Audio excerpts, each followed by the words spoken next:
The ethics of challenging elders, navigating respect and truth. Imagine this. A young activist, barely out of their teens, confronts a seasoned politician on a global stage. Their voice trembles with passion as they challenge the politician's outdated views on climate change. The audience watches, captivated, as the young activist dares to question the status quo. This scenario highlights a crucial ethical dilemma: when and how to challenge the opinions of those older and seemingly wiser. This question has echoed through history, from Socrates to the Protestant Reformation. Acts of defiance have shaped our moral compass and driven social progress. Yet challenging elders remains fraught with ethical complexities. The debate hinges on respect for authority versus the pursuit of truth. We are taught to respect our elders and defer to their experience. However, the pursuit of truth compels us to question and challenge received wisdom.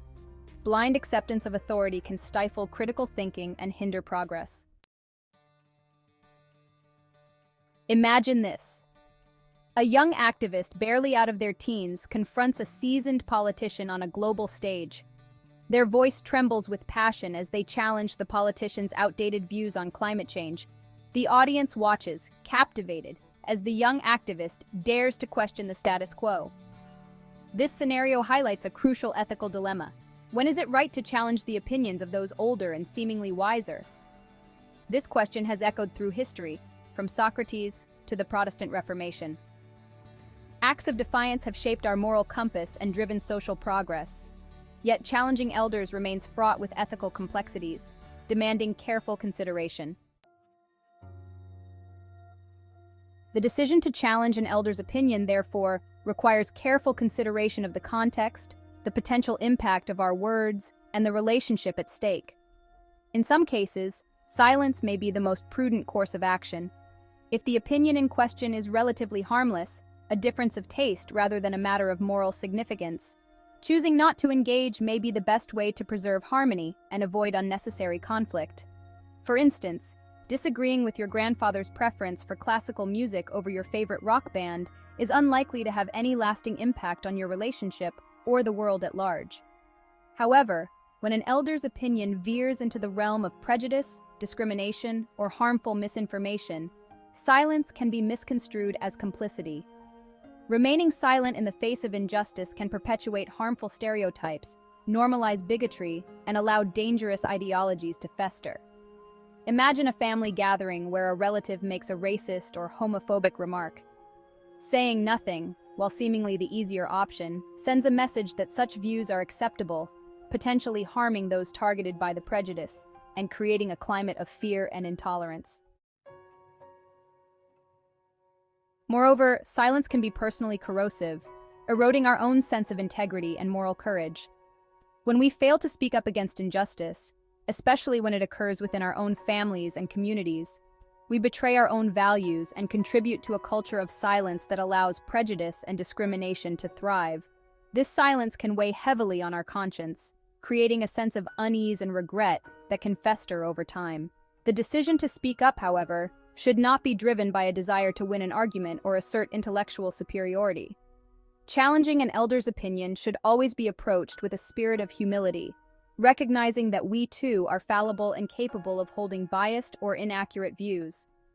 Our goal should be to engage in a respectful dialogue, to understand the reasoning behind the elder's perspective, and to offer alternative viewpoints supported by evidence and reason. This approach requires a delicate balance of assertiveness and empathy. We must be firm in our convictions, clearly articulating our disagreement and the reasons behind it, while also remaining respectful of the elder's experience and perspective. This means listening actively to their point of view, acknowledging the validity of their feelings, and seeking to find common ground wherever possible. Even when we fundamentally disagree with an elder's opinion, we can still validate their right to hold that opinion and express our disagreement in a way that does not belittle or demean them.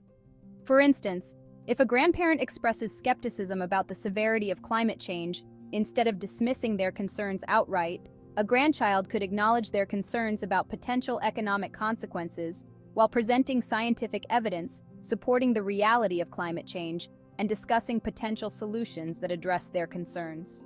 This approach allows for a more nuanced and productive conversation, one that acknowledges the complexity of the issue and respects the perspectives of both parties. Of course, there are limits to tolerance.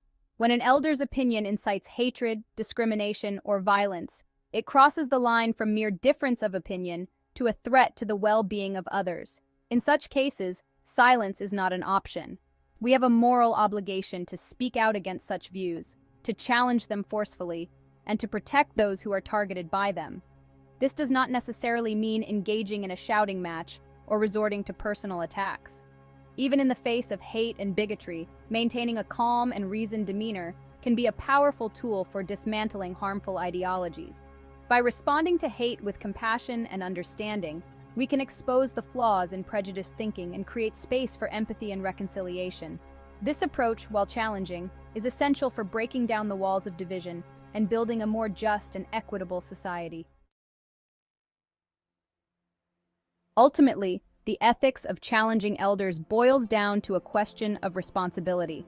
We have a responsibility to ourselves, to our communities, and to future generations to speak up against injustice, to challenge harmful ideologies, and to create a world where all voices are heard and respected. This responsibility requires courage, empathy, and a willingness to engage in difficult conversations. It demands that we recognize the inherent worth and dignity of all individuals, regardless of their age or their opinions. Challenging elders is not about disrespecting their authority. It is about honoring the wisdom of their years by engaging with their perspectives, learning from their experiences, and helping them to see the world through a new lens. It is about recognizing that growth and learning are lifelong pursuits, and that even the wisest among us have something to learn from those who are younger. Navigating the ethical complexities of challenging elders requires finesse, empathy, and a commitment to open and honest dialogue. Here are a few guidelines to consider. Choose your battles wisely. Not every disagreement warrants a confrontation. Consider the potential harm of the opinion, the context of the conversation, and the potential impact on your relationship. Listen actively and seek understanding. Before offering your perspective, make an effort to understand the reasoning behind the elder's opinion. Ask clarifying questions, listen attentively, and acknowledge their feelings. Focus on the impact, not the intent. Instead of accusing the elder of being wrong or intentionally hurtful, focus on the impact of their words and actions. Explain how their opinion might make others feel or perpetuate harmful stereotypes. Use I statements to express your perspective. Phrases like, "I feel uncomfortable when I hear that," or "I worry about the impact of those words," can be less confrontational than directly accusing the elder of being wrong. Be prepared to walk away. Sometimes, despite our best efforts, conversations can become unproductive or even hostile. In such cases, it's okay to politely disengage and agree to disagree. Remember, challenging an elder's opinion is not about winning an argument or asserting intellectual superiority. It's about engaging in a respectful dialogue, fostering understanding, and promoting a culture of continuous learning and growth. When approached with empathy and a genuine desire for connection, these conversations can strengthen relationships, bridge generational divides, and contribute to a more just and equitable society. In an increasingly polarized world, where differing opinions can quickly escalate into conflict, the ability to engage in respectful and productive dialogue is more important than ever. By approaching challenging conversations with elders as opportunities for growth and understanding, we can foster a culture of mutual respect, intellectual curiosity, and a shared commitment to building a better future for all.